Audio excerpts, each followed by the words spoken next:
तो जब अशोका सुंदरी को जब पता चलता है कि ये हुंडा राक्षस है, ये कोई स्त्री नहीं है, तो वो उसे क्रोध में आकर एक श्राप देती है कि जैसे मैंने तपस्या नहुष को पाने के लिए की है, अब मैं तपस्या करूँगी तेरे विनाश के लिए।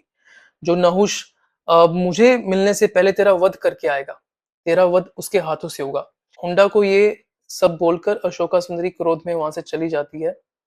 एंड अब जब हुंडा को रियलाइज़ होता है कि मैंने बड़ी गलती कर दी है, तो वो अपने मंत्री को बुलाता है, कंपन नाम का होता है उसका एक मंत्री, उसको बोलता है कि मेरी मौत अब नहुष के हाथों से होगी तो हम क्या करें? अभी वो पैदा भी नहीं हुआ है। तो कंपन नाम का जो मंत्री होता है उसको एडवाइस करता है कि हमारे पास 2-3 ऑप्शन है। एक तो हम उसको गर्भ में ही मार देंगे जब वो अपनी माँ के पेट में होगा। अगर हम वो ना कर पाए तो जब वो पैदा होगा तो हम उसको पैदा होते ही वहाँ पे मार देंगे। तो अभी साइड पे एक स्टोरी चल रही होती है आयु महाराज की, जिनके घर में कोई संतान नहीं होती है। तो वो काफ़ी अच्छा उनका राज होता है, काफ़ी चक्रवर्ती सम्राट होते हैं उस टाइम के वो। तो वो जाते हैं ऋषि दत्तात्रेय के पास कि मेरे पास कोई संतान नहीं है, मैं आपकी सेवा में आना चाहता हूँ, वरदान चाहता हूँ कि मेरे घर में संतान हो। तो दत्तात्रेय पहले उनकी बात नहीं सुनते हैं बट उनको अपनी सेवा में रख लेते हैं एंड कुछ टाइम के बाद उनसे खुश होकर उन्हें एक आशीर्वाद देते हैं कि तुम्हारे घर में एक संतान होगी, जो इंद्र के समान होगी। तो उन्हें एक फल देते हैं, कहते हैं कि अपनी वाइफ को प्रसाद के रूप में ही दे देना। तो आयु महाराज चले जाते हैं वापिस अपनी वाइफ इंदुमती को वो फल देते हैं, वो फल खाती है, तो उस फल से वो गर्भवती हो जाती है।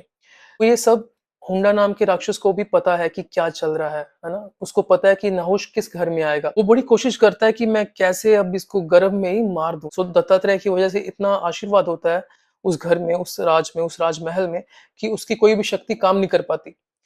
तो वो काफ़ी टाइम बीत जाता है, तो नहुष महाराज पैदा भी होते हैं।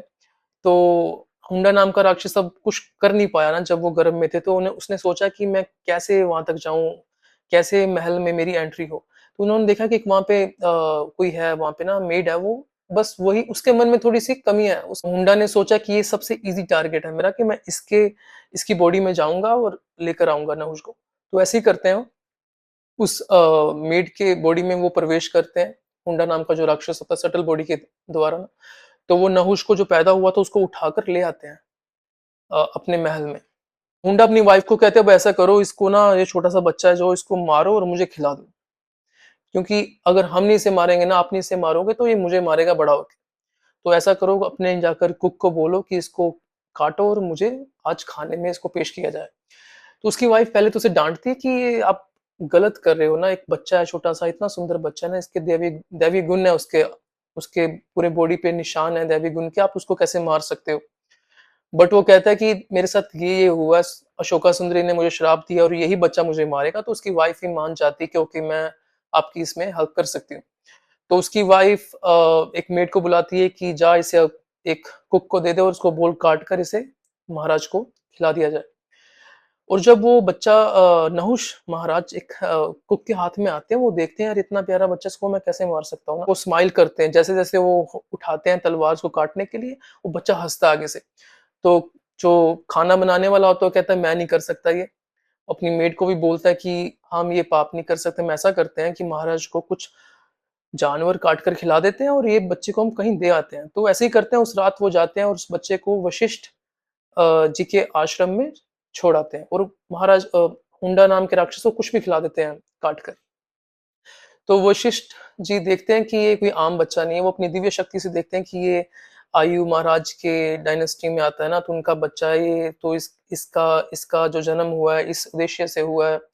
तो उनका नाम नहुष रखते हैं। नहुष नाम इसलिए रखते हैं कि द फियरलेस वन, क्योंकि आने वाले टाइम में उन्होंने यही करना था कि बिना डर के दुनिया में जो भी चल रहा था हुंडा नाम का आतंक ना उसको खत्म करना था। तो उन्होंने उसको वहाँ पे शिक्षा दी, सब वेद सिखाए, सब भगवान के बारे में बताया एंड सब वेपन की जो टीचिंग होती है ना कैसे लड़ाई करनी है, कैसे कोई हथियार कैसे मंत्र से कंट्रोल में करना, ये सब सिखाते हैं। तो वहीं पे वो बड़े हो जाते हैं ना उसी आश्रम में।